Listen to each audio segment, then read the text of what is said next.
the Rangers Journal now.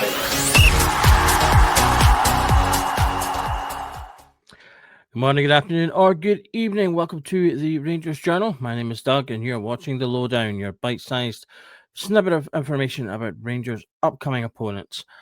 Tonight, we're going to be covering the upcoming SPL game against Hearts, which is our first game after a relatively successful international period for Rangers players, going out and playing their trade for their countries. Highlight, I think, has obviously been Thelo Asgard, who scored 4 goals.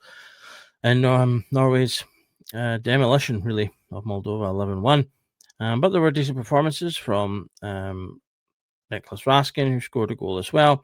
John Sutter, Miovski played for his country as well. So we've got a few players who were out and about and doing well. Russell Martin's had some time on the training pitch with his players who were not away. So hopefully he has worked on the system, worked on the tactics, and integrated the 2 newer players in Derek Cornelius and Yusuf Chermidi, who have joined the club at the end of the window there. Both adding to important places on the pitch, that left-sided centre-back area, which we needed some backup on, and of course up front after selling Egaman and Dessers. It'll be interesting to see how things change, if at all. There has been some sort of talk of potential changes to formation, and we will touch on that a little bit further when we look at the possible lineup for the game. But first of all, as ever, let's have a look at the current form of the 2 teams. Rangers, depressingly enough, only the 1 win in 5. That game against Alloa 4-2, which already feels like it's so far away. Damaging defeats to Bruges, and then the draws with St Mirren and Celtic. Form just has not been good enough in the league so far, and up and down in Europe, but enough to get us into the Europa League at least, and giving us those league phase games which will come up in this next period for Martin and the team. In terms of Hearts, they've been doing pretty well. They've started the season excellently. They're currently in second place behind Celtic. They've won 3 of their 4 games, drawing the 4th, scoring 10 goals, but also conceding 6.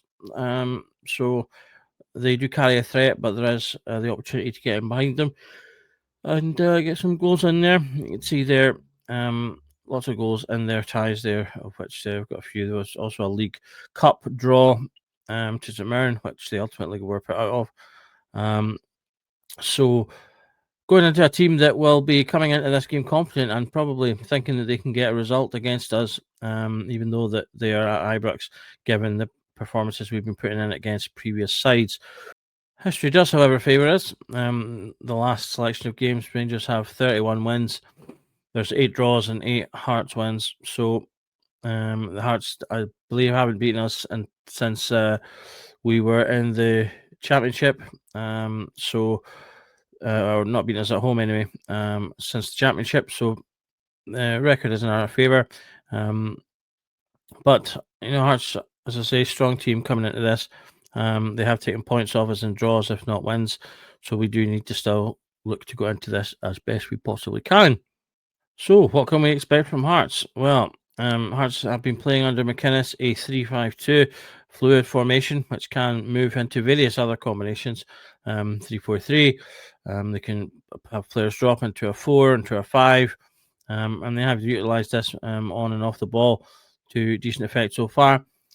McInnes has talked a lot about what he's looking for from his team as well, so that we know there's an emphasis on wide players, isolating opponent fullbacks and creating width. They do look to be physical. He tries and he wants to have a British core to his team as well. And he's brought players in addition to some players from abroad. He has brought in some players he's worked with before, some players that can help to sort of strengthen up his spine and his defence. They do look to be built on a solid defence. They've got a couple of decent defenders back there, some good height. It's not just the attacking stuff that they've been looking at. They do have 9 players currently on the injury list. Got just a massive slew of injuries, which includes the record signing Edu, which they bought for £2 million. Kent and Vargas as well. Kent, one of their defenders there. A couple of their notable signings, as I say, they broke their transfer record for £2 million. They've also brought in a decent striker with Claudio Braga has come in, starting and doing well and scoring goals. Elton Kabangu, and I believe it's Kurzirdis, who, although hasn't been starting matches, has been coming off the bench to good effect in games. So you may well have earned himself a start by now. We shall see when they come to their lineup of the game. In terms of danger men, as I mentioned there, Claudio Braga, their one of their new signings, has been doing well. He's got 3 goals already so far, averaging just over 7.5 average rating.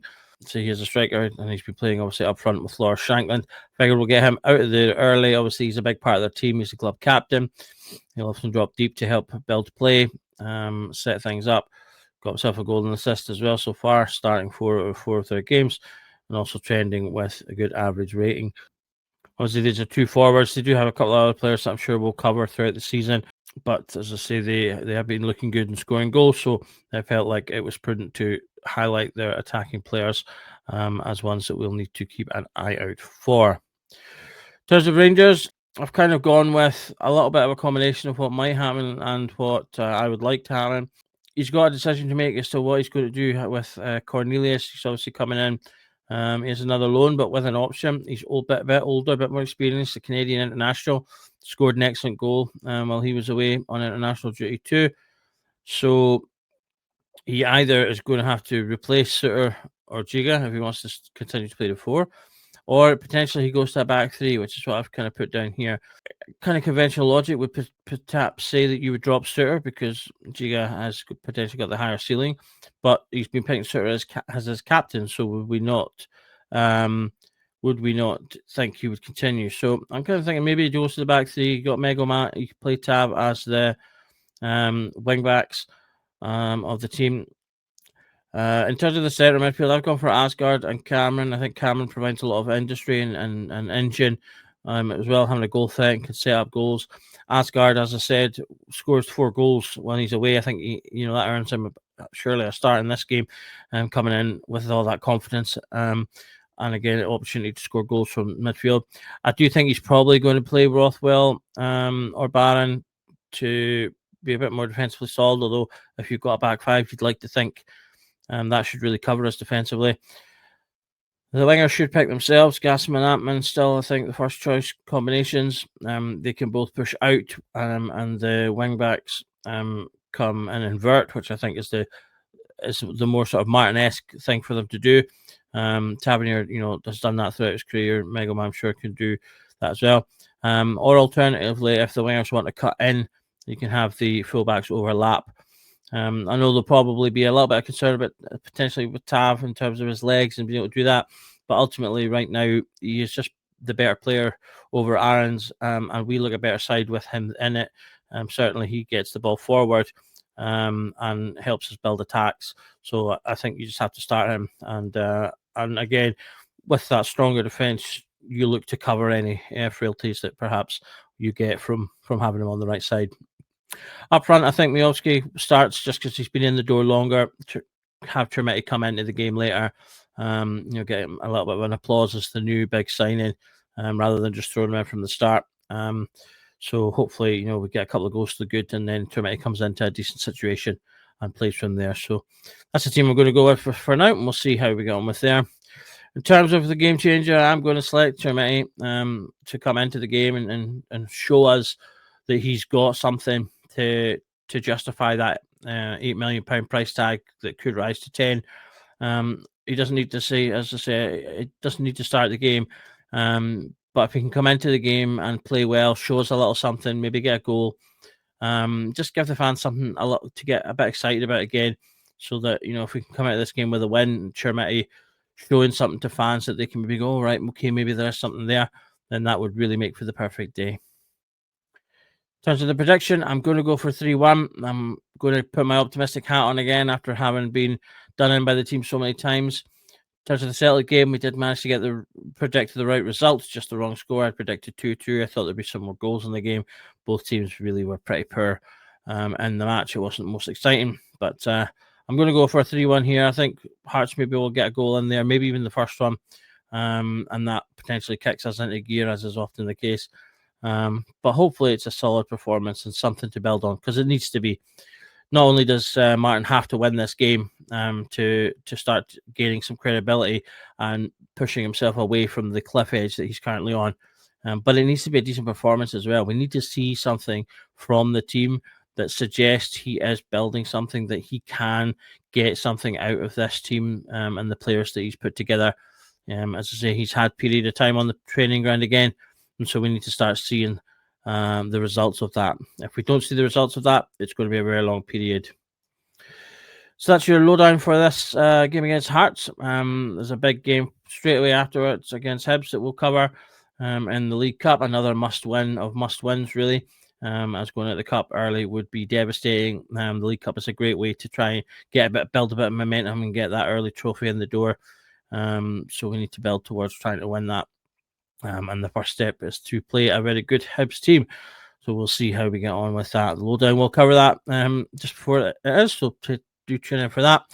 And good luck to the boys. Hopefully, as I say, we can start to turn a corner. The league needs to start now, because if results aren't forthcoming, then surely there's just no way that the board can continue to back Russell. I understand, even if I don't necessarily agree with them backing him in these early struggling times, but there's only so much that we can take and only so much we can do. You can only drop so many points in a season if your aspiration is to win. And we've pretty much done that already with the results that we've had. So it's now time to start winning games above all else, but also showing us a little bit of a performance. So thanks for tuning in today. My name's been Doug. This has been the Lowdown. You're watching the Rangers Journal. Do remember that every night is a Rangers Journal night. See you later.